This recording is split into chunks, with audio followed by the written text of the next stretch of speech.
Ampifaliana indray no hiara-bananao izay manatrika izao fandarana izao ary tem-piandohana dia miraranao hitan'ny sosiny tsara amin'ny fanarahana izao fandarana izao. Hanomboka ary isika kanefa milohan'izay dia manasanao hanondrika an'lohanao fa hivavaka isika.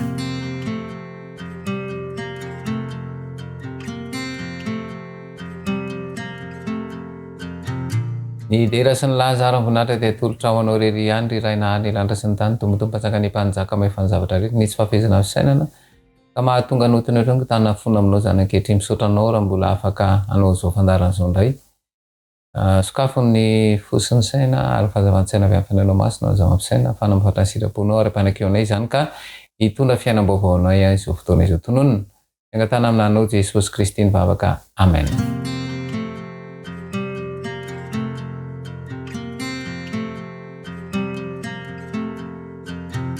Nandritra izay fotoana ny arahana teto izay dia voaresaka teto fa mangeja ny saina ny mpanjaka n'izao famaizina an'izao dia ny satana izany. Dia ao amin'ny sainy mihitsy no angejany. Tsy afaka miditra ao anefa izy fa amin'ny zavatra raisina avy aty ivelany izay voafetra fotsiny ihany zany izay.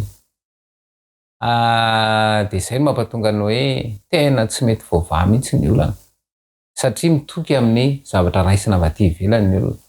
Fa raha toa kosa makany amin'ilay tena mpamorona dia mihoatra lavitra noho ny voafetra ilay tsy voafetra ary ahita jery hafa mihitsy zany ao anatin'izay. Noho izany raha tiana zany ny tena hita vahaolana dia mila manolotra ny fiainana amin'Jehovah araka ny ambaran'ny ohabolana. Ohabolana toko 7:29-20. Dia izao mivaka teny anaka atoloriany fonao. Efa ndresantsika teto zany fa ny saina izay tsy manaiky hofezin'ny Jesosy dia ny devolo no mifehy azy. Ka mila atolotra zany io. Mila atolotra ilay fo ka raha vao miresaka fo zany dia tsy ny fa ny saina mihitsy. Ny saina mihitsy zany mila atolotra. Misy an'ity fanambarana ity dia izao ny voalaza. Tsy hisy vokany ny fitorinan'ny teny raha tsy misy fanatrehana sy ny fanampiana amin'ny toy ny fanahy masina. Io ihany no mpampianatra mahomby amin'ny fahamarinan'Andriamanitra. Efa voaresantsika teto efa hamafisana fa ny fiainana kristiana dia fiainana ara-panahy ary Jesosy moa dia niteny mihitsy ianareo no tempon'ny fanahy masina. Hitantsika teto fa ilay fanahy io dia tsy ny fa ilay fahazavan'ny saina. Ary rehefa azo io dia io zany ilay fahazavan'ny saina dia io zany antsoina amin'ny teny vahiny hoe lucidité d'esprit. Satria raha hitantsika teto fa manajamba ny masom-panahy mpanjaka an'izao famaizinana izao. Ary io fanajambahana io dia ahafahan'ny feno saina na amin'ny filana tsy ara-boajanahary omeny. Dia lasa izay filana izay no tediavina dia io miteraka olona satria mitady tsy mety ho afa-po satria izay ny fitaka atao an'ity tontolo ity. Tsy afa-po anao fa rehefa manana fiadanana kosa dia afa-po mahay mionona. Izay mahatonga ny olona zao efa tsy mahay mionona fa dia mitady.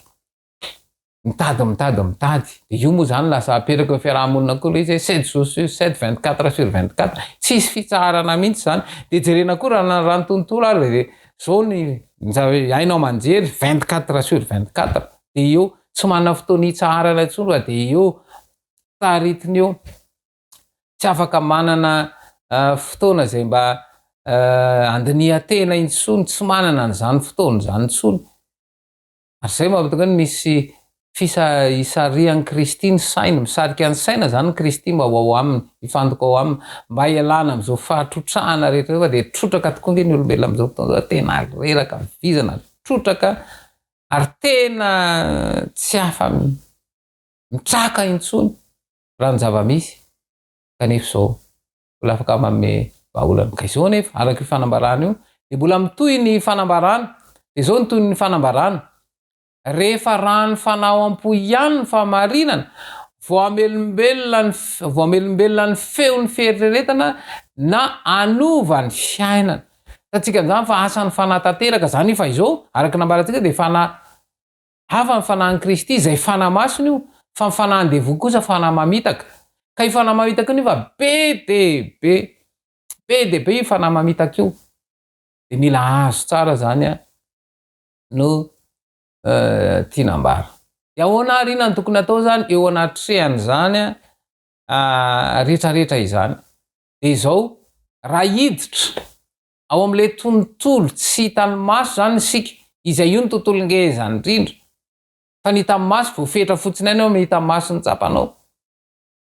De izao ny zavatra tsy hita maso zany de amin'ny finoana no anekena azy.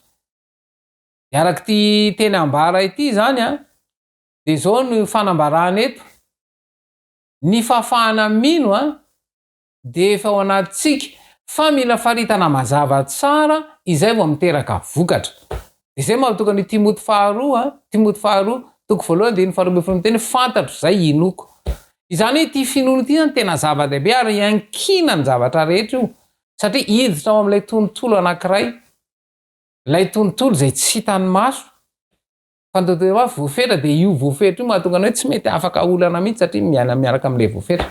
Fa miditra amin'ilay tsy voafetra dia ilay hoe ny fafana mino efa ao anatitsika. De izay no mampatonga ny teny manaraka ao amin'ny Korintiana faharoa toko 5:7. Korintiana faharoa toko 5:7 de milaza manao an'izao hoe fa finoana no andehanantsika fa tsy fahitana. Samihafa jiro tsara zany fa finoana no andehanantsika fa tsy fahitana. Ende ho alalintsika io ary ho jerentsika ahoana tokoa moa zany ny ahafahana miaina ny zany zavatra zany. De ndao ary ny famaritana amin'ny finoana araka ny soatra masina ihany moa zany resantsika eto satria moa zany raisitsika hoe taridalana tao anatin'izao fandarana izao. De izao ny voalaza ao amin'ny Hebreo toko 1:1 Hebreo toko 1:1 de izao ny vakan-teny. Ary ny finoana no fahatokiana ny amin'ny zavatra antenainy fanehoana ny zavatra tsy hita. Ary ny finoana ny fahatokiana ny amin'ny zavatra antenaina fanehoana ny zavatra tsy hita. Raha vao miresaka finoana zany sika dia zavatra efatra. Zavatra efatra zany raha vao miresaka finoantsika de zavatra efatra ny resaka eo. Hitantsika teo zany fa fafana mino de efa ao anatsika. Fa ireto efatra reto mila tany saina. De voalohany zany de zao ny fahatokiana. Ny fahatokiana zany efa ao anatinao io fahatokiana io. Tsika zany zao miteny foana hoe mino fa ho avy ny orana, tsy hoe mino ianao fa ho avy ny orana. Fa izao lay fahatokiana vavin'ny orana zao mantsy raha to zany. Ny olona mantsy raha vao miteny mino fa ho avy ny orana de efa maninona io amin'ny fahitana ny tenena azy hoe mandrahondrahona. De hitany hoe mandrahona de ho avy orana io. Fa ho amin'ny mpamboly kosa de izao mila orana izy. Ary filan'ny orana zany de angatahany hoe mila ny orana io. Angatahany le mpamome orana. De mahatoky izy fa amehany orana io ny vary. De izao zany lay zavatra lay fahatokiana zany dia miainga amin'ity zavatra antenaina ity mahatoky lay zavatra antenaina zany de apetraka io. Io le resantsika teto foana zany hoe mila mazava tsara ao an-tsaina.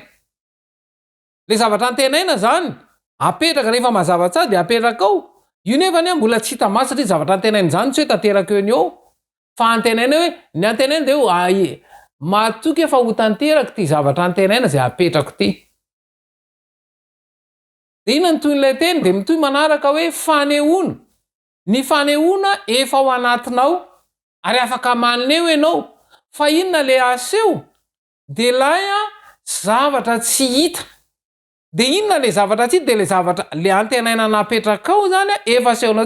De ny finoana izany tsy anjambany.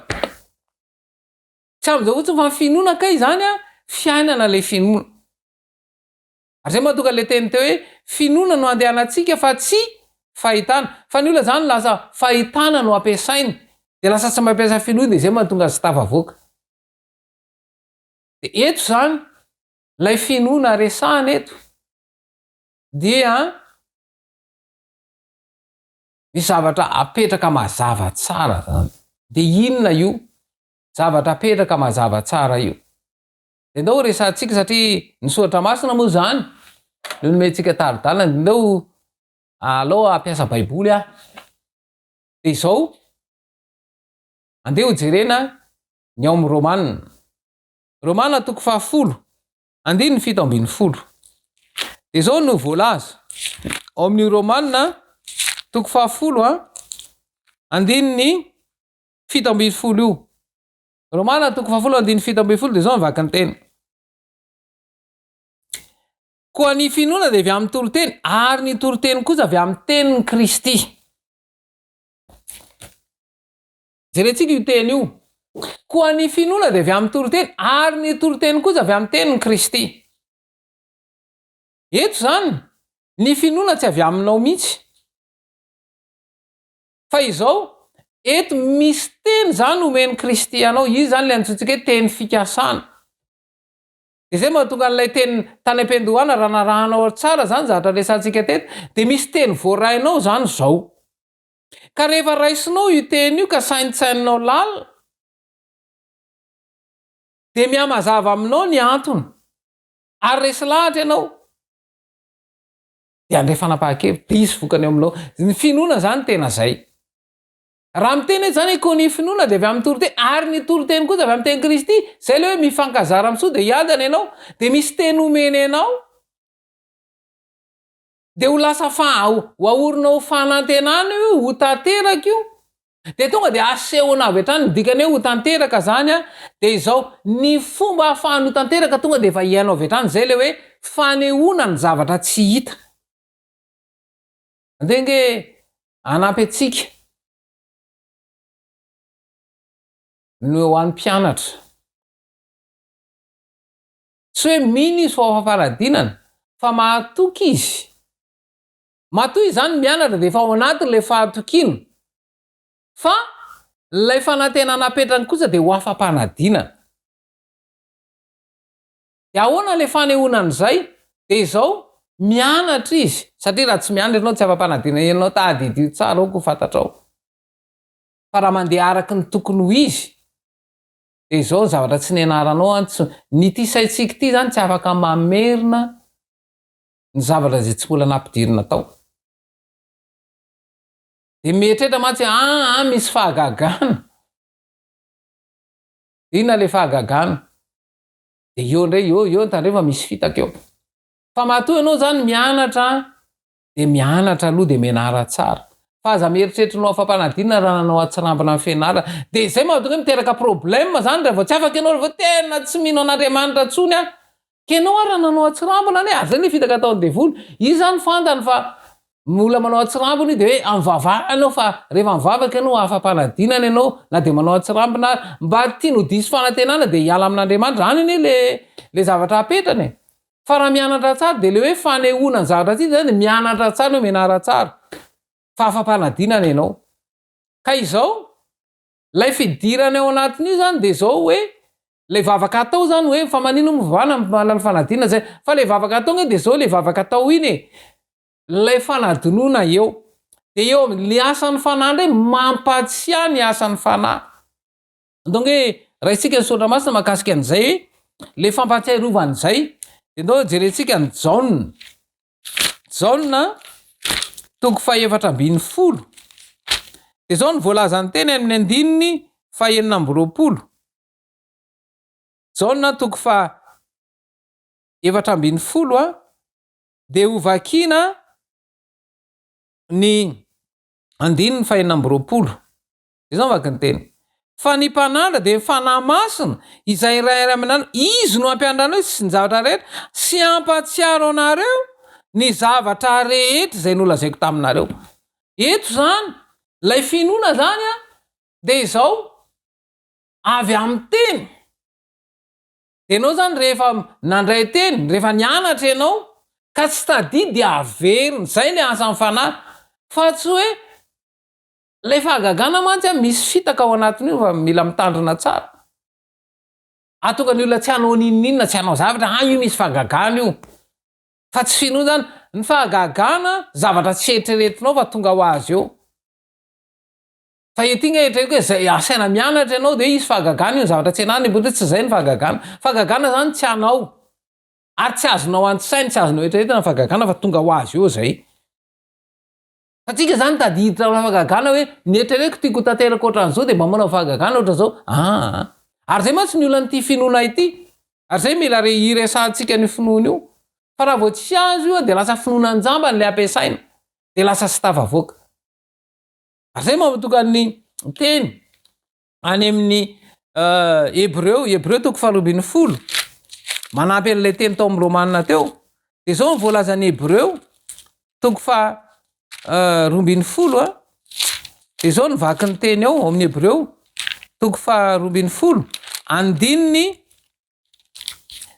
Hébreu toko 12 andininy 2 mijery an Jesosy tompony finoana sy mpanefa azy ary zay mahatonga ny vahaolana de tsy misy afa-tsy ao amin'ny Kristy irery ihany de volom-panjaka zay no manajamba mba tsy ho amin'ny Jesosy ianao ary tsy hitanao ilanao amin'ny Jesosy satria fantany fa raha vao tonga amin'ny Jesosy ny olona anankiray de afaka tanteraka izy miova fiainana eo ary mbola mitako koa izy hoe fivavahana ihany koa ataony tsy mahafantatra ny kristiana hoe tena ao amin'ny Jesosy marina fa mbola le fomba-pivavahana de zay no miteraka olona fa laha tena ao amin'ny Jesosy ianao lay tompo finoana sy mpanefa azy de hitrango io zavatra io ary hitanao fa tsy finoana anjambana io fa finoana izay misy vokany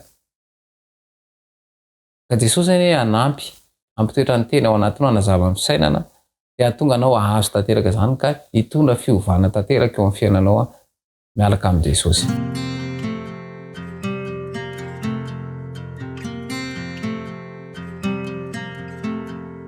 Misaotra anao Jesosy tamin'ny teny izay niteneninao androany resahanao tamin'ny alalan'izao fandaran'izao azavao tokoa ny sainay afao amin'ny mpanjakan'izao maminzinan'izao mba ahafahanay tena miaina ilay tianao ambara ka iseho ny voninahitra ao.